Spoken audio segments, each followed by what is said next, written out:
आज सबसे ज्यादा शोध, आज सबसे ज्यादा रिसर्च, डीलिट, पीएचडी अगर किसी पर हो रही है तो वो डॉक्टर अंबेडकर पर हो रही है। डॉक्टर अंबेडकर ने इस देश के लिए वो काम किया जो आज तक नहीं किसी ने किया। सैकड़ों संस्थाएं आज बाबा साहेब के नाम से काम कर रही है और ये उन्हीं के काम का परिणाम है कि आज बाबा साहेब अतुल्य बन गए। उनकी तुलना किसी से नहीं की जा सकती। डॉक्टर अंबेडकर एक व्यक्ति नहीं है, वो एक विचार है, एक ज्वालामुखी है, एक संघर्ष है। उन्होंने हमें बताया कि इतिहास जो बदलता है वो तकदीर से नहीं बल्कि बुलंद हौसलों से इतिहास बदले जाते हैं। और बाबा साहेब ने इस देश के लिए, इस देश की महिलाओं के लिए वो काम किया जो आज तक किसी ने भी नहीं किया। बाबा साहेब को जिस समाज ने कमजोर समझा वही समाज बदलाव का सबसे बड़ा कारण बना। और बाबा साहेब ने अधिकार मांग कर नहीं, छीन कर इस देश को नई दिशा दी। डॉक्टर अंबेडकर इस देश में सामाजिक, राजनीतिक और आर्थिक काया पलट चाहते थे। वो चाहते थे कि इस देश के हर व्यक्ति के पास शिक्षा और विकास पहुंचे। वो चाहते थे कि इस देश के हर व्यक्ति के पास अधिकार पहुंचे और एक ऐसे राष्ट्र का निर्माण करना चाहते थे जहां पर समता, मैत्री, करुणा और भाईचारा फले फूले और छुआछूत और सांप्रदायिकता का अंत हो जाए। बाबा साहेब ने इस देश के लिए और सबसे ज्यादा इस देश के 85% समाज के लिए वो काम किया जिसे आज तक कोई नहीं कर पाया।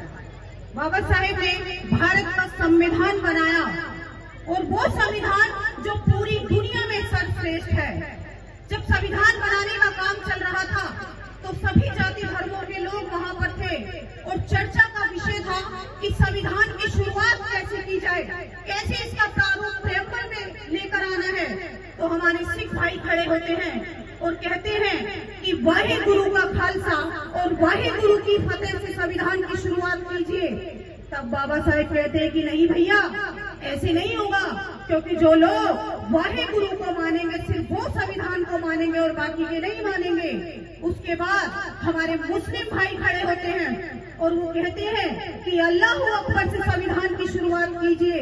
तब बाबा साहेब कहते हैं कि ऐसे भी नहीं बनेगी बात, क्योंकि जो लोग परवरदिगार को मानते हैं सिर्फ वो संविधान को मानेंगे और बाकी के नहीं मानेंगे। हमारे हिंदू भाई खड़े होते हैं और कहते हैं कि ईश्वर को साक्षी मानकर करो संविधान की शुरुआत। तब बाबा साहेब कहते हैं कि ऐसे भी नहीं होगा। फिर क्रिश्चियन भाई खड़े होते हैं और कहते हैं कि गॉड से संविधान की शुरुआत कीजिए। बाबा साहेब कहते हैं कि ऐसे भी नहीं होगा, क्योंकि ये संविधान न किसी ईश्वर ने लिखा, न किसी अल्लाह ने लिखा, न किसी गॉड ने लिखा, न किसी धर्म के धर्म गुरुओं ने लिखा। ये संविधान हम भारत के लोगों ने हमारे लिए, हमारे हाथों से लिखा हुआ संविधान है। इसीलिए इस संविधान की शुरुआत we the people of India, हम भारत के लोग से इसकी शुरुआत की गई।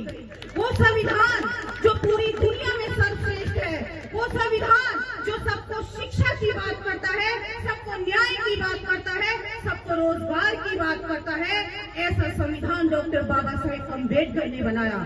इस संविधान में पुरुषों को तो अधिकार दिए ही, साथ में हम महिलाओं को भी अधिकार दिए। आज जो महिलाएं पुरुषों के साथ कंधे से कंधा मिलाकर चल रही है, हर क्षेत्र में आपको देखने के लिए मिल जाएगी, वो सिर्फ और सिर्फ डॉक्टर बाबा साहेब अम्बेडकर जी की बदौलत। जिन धार्मिक ग्रंथों में यह आदेश था कि महिलाएं घर के चौखट पार नहीं कर सकती, इतने लंबे घूंघट में होती थी, मुंह खोलने तक की इजाजत नहीं थी, आज भारत के कोने कोने में जाकर दहाड़ रही है। तो ये शक्ति, ये पावर डॉक्टर बाबा साहेब अम्बेडकर की वजह से हम लोगों को मिली है।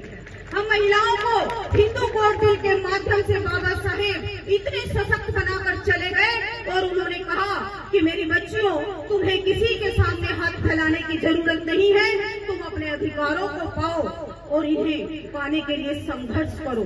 मैं तुम्हें सब कुछ दे करके जा रहा हूँ। 2 लाइनें महिलाओं के लिए बोलना चाहूंगी कि महिलाओं का जीना इतना आसान नहीं होता। अगर धरती पर पैदा कोई भीम नहीं होता, रोटी मनुवाद की गुलामी से घूंघट में फिर और सर उठाकर चलना इतना आसान नहीं होता। बाबा भीम ने हमारे हाथों और पैरों की बेड़ियों को तोड़ा है, वरना हाथ में पकड़कर कलम थमाना इतना आसान नहीं होता। आखिर में दो लाइनें अपने समाज के लिए कि आज हमारा समाज 90% जो आज नशे की गिरफ्त में है। शराबी पति से पत्नी परेशान, शराबी बेटे से मां परेशान और बच्चों का भविष्य जा रहा है अंधकार की तरफ। अपराध यानी कि नशा जो है वो सभी अपराधों की जड़ है। जब व्यक्ति नशा करता है तो वो शैतान बन जाता है, वो व्यभिचार भी करेगा, वो झूठ भी बोलेगा, वो चोरी भी करेगा, वो हत्या भी करेगा। और जिन नशीले पदार्थों को इंसान बड़े चाव से खाता है, आप किसी जानवर के सामने डालकर देखिए ना, कुत्ते बिल्ली गाय भैंस के सामने डालिए, खाना तो दूर की बात है, उन्हें सूंघेगा भी नहीं, लेकिन इंसान बड़े चाव से खा रहा है। आज आप सभी लोग यहाँ पर बाबा साहिब की जयंती मना रहे हैं, तो यहाँ से एक संकल्प लेकर के जाइए कि आज से मैं नशा करना छोड़ दूंगा। आपके दिल के कोने में अगर डॉक्टर अम्बेडकर के लिए इतनी सी भी जगह है तो आज यहाँ पर प्रण कीजिए कि मैं आज के बाद कोई भी गलत चीजें नहीं करूंगा। तो आपका जयंती मनाना सार्थक है, नहीं तो ऐसे ही आए हो और ऐसे ही चले जाओगे। आखिर में दो लाइनें बोलकर अपनी बात खत्म करूंगी कि दुनिया अपने आप नहीं बदलती, दुनिया को बदलने वाला चाहिए। रूढ़ियों के सामने झुकने वाला नहीं, रूढ़ियों को तोड़ने वाला चाहिए। इतिहास बदलता है, ये डॉक्टर अम्बेडकर ने हमारे दिमाग में पैदा किया, और इतिहास को अगर बदला है तो वो बाबा साहेब डॉक्टर अम्बेडकर ने बदला है। इन्हीं शब्दों के साथ मैं अपनी वाणी को विराम देती हूँ। आप सभी को मेरा जय भीम, जय भारत, जय संविधान। बहुत बहुत साधुवाद।